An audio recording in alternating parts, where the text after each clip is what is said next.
The war in Iran has significantly reshaped the lives of Iranians who have been living under a nationwide internet blackout for over 40 days, all while a 2-week fragile ceasefire appears to be holding for now.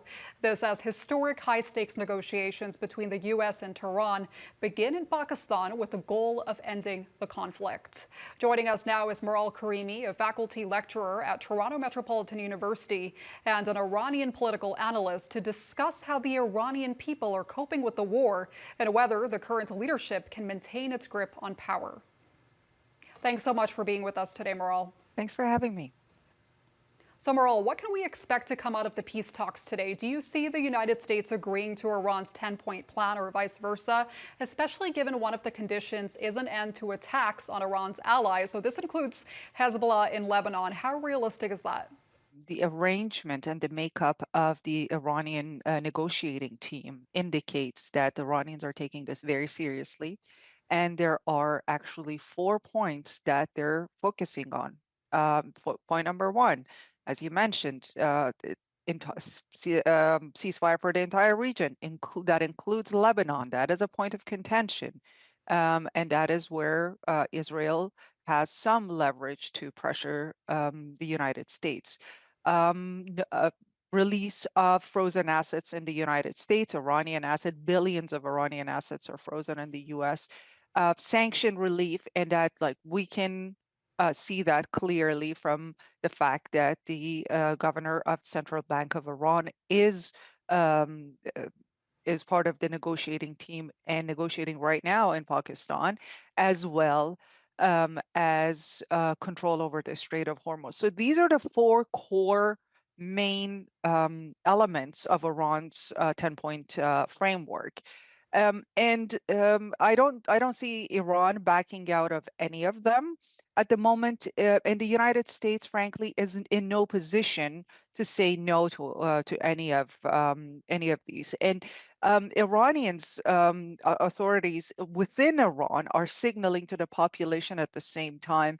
They're posturing, they're signaling a win, and they're signaling that they're not backing out, and even if it means resumption of hostilities and bombardments, et cetera, and they're warning people to stay behind the message of the regime and not to portray this fragmented view, and there are going to be severe consequences should anyone deviate from that, which is expected from an authoritarian state at this point.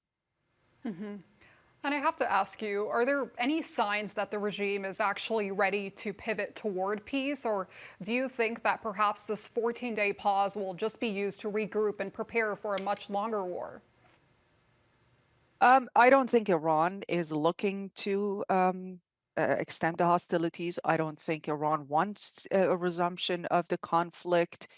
In fact, they never wanted this war. They were willing to go all in once it started, but they didn't want this war because, I mean, Iran was in a dire economic situation prior to the war, and the war has only made it much worse in terms of its economic situation, in social fragmentation, etc. I mean, war is never good for any country.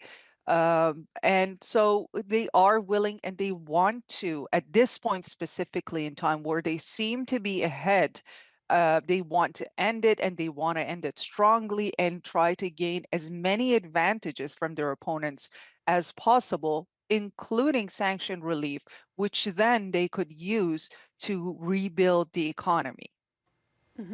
And early in the conflict, regime change appeared to be a top priority for President Trump, who promised Iranians that he would make it happen.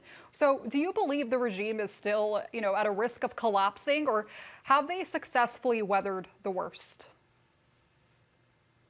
I think in this moment in history, there are not that many indications of collapse. However, once the negotiations are over, depending on how they go, and once the long-term impacts of the war are felt by the population, particularly if Iranians are not successful in providing some sort of economic relief for the population.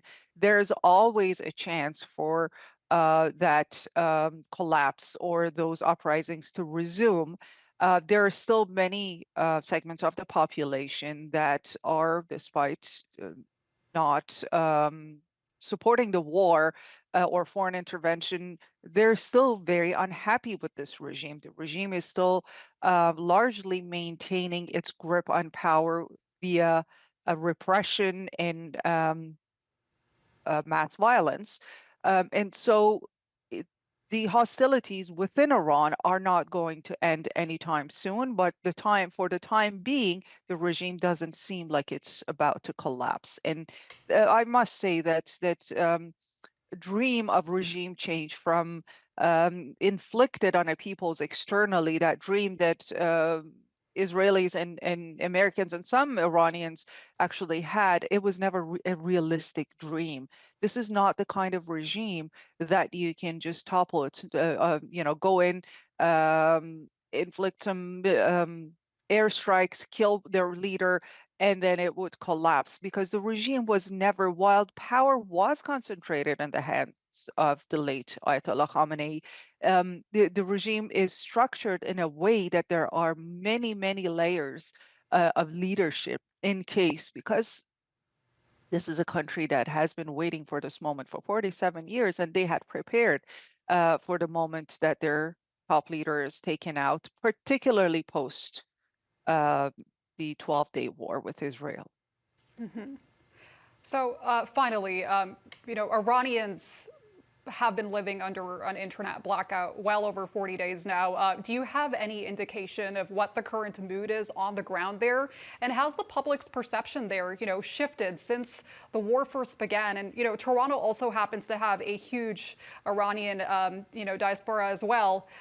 Is there still a sense of hope? I think, internet is slowly trickling in and information is coming. We're starting to get information from those within Iran. And I have to add that people are still quite afraid to speak their minds, whether it's online or via phone lines. And so the picture that we have right now is not quite complete. It would be irresponsible to pass judgments and make uh,